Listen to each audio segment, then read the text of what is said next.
before I ask white America to make some significant changes, I need them to know that we understand some of their questioning and frustration. So I'll talk about two more things with you, Charles, and they're both delicate. And the first one involves this whole notion of the phrase African American. I heard a poem by Smokey Robinson a while back that was so inspiring to me, and how he was so proud to be called black, that at that time I stopped using African American. As you notice in this talk, I talk about black Americans and the black community. I do not use the phrase African American. I think it's cumbersome.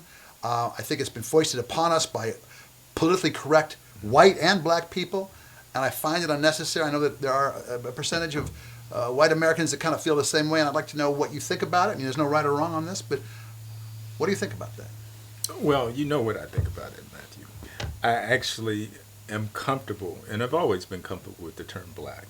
You know, when the term African American came up, you know, it became popular and, you know, kind of got into popular use, but it's not something I necessarily identify with. I've been to Africa, I appreciate Africa, but I'm not African. I'm American. And I happen to be a black American. So I'm comfortable with that identity.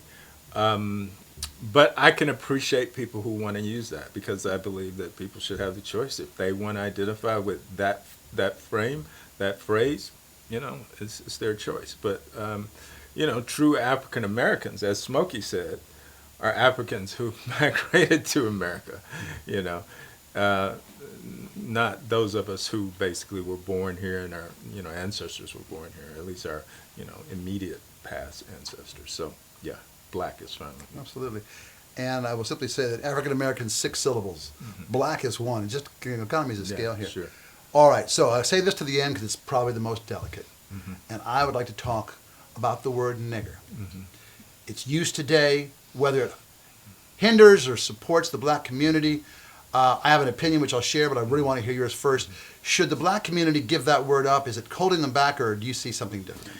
You know, again, I think that's a choice, you know, and I know you've chosen to stop using that word, even though you probably only use it when we talk. But do I have to admit on film I use that word? Right. No way. Okay. Yeah, right. Well, you just did. So, but truth is, there are nuanced ways of using that, and I think it's probably most appropriate for blacks to use it in the way that reflects that nuance, because it can be said with love and care and a lot of heart in the black community, or you know, among blacks communicating with one another.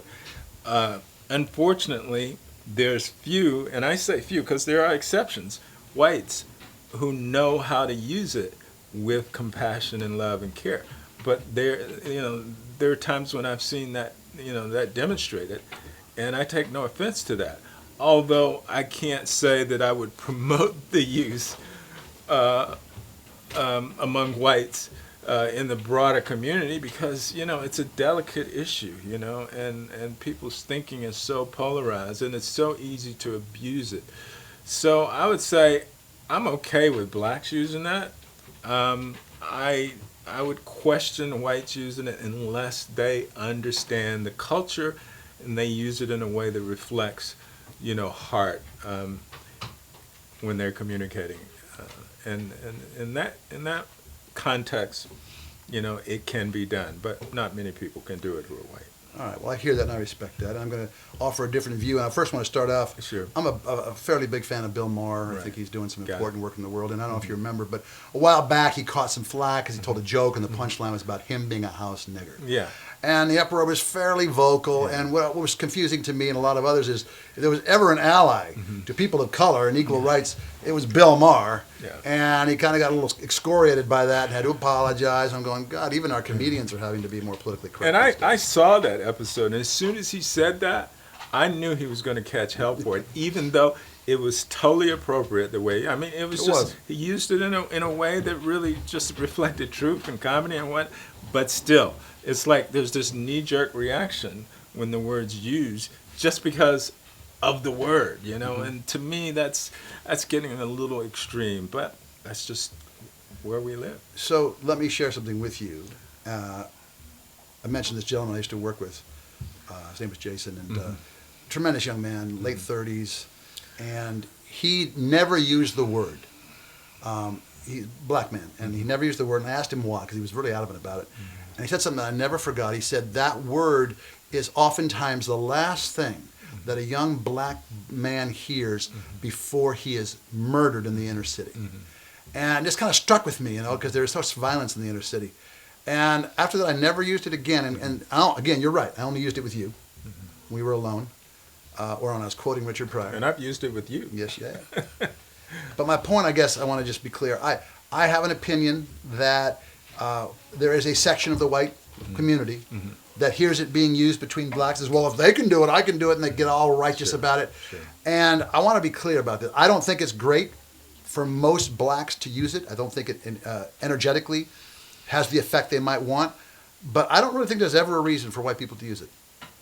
I mean, don't tell Quentin Tarantino that, because he'd stop making movies. But there's just no really place. There's no place. And now that I've committed to stop using it, it's kind of load off my back. I don't know. It's just such a loaded, energetic. I don't really see a case for it. Again, I'm not here to prescribe to the black community what they need to do, how they communicate. I want to respect that, but I just don't think there's ever a reason for someone that's not in that community to ever use that word. Yeah, sure. You've also commented, though, on black names.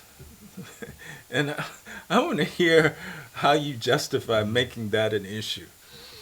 There was a book called The Tipping Point, and the gentleman was Malcolm Gladwell. And he wrote another book after that, and I forgot what it was called. I think it was called Blink. But he talked about the statistic propensity for people who have inner city names. And I don't know what else to call it. LaQuisha, Daquan, things that were kind of unusual and not part of the traditional culture here in this country. And they said they had a harder time having calls returned from potential employers, and it made their life more difficult. Sure. These uniquely black names. And I'm not putting them down. I'm just saying that if you decide to name your child that, they're going to have a harder time. In the same way, not to be incendiary here, but if you had a son named Mohammed or Ahmed, probably have a tougher time in this country. So it's just about what road do you want your kids to walk. I'm not putting them down. It's certainly someone's choice, and you can certainly have a nickname that would shorten it if you thought the name was a bit too exotic. But don't think for a moment there's not a large portion of the white community that would be turned off by that.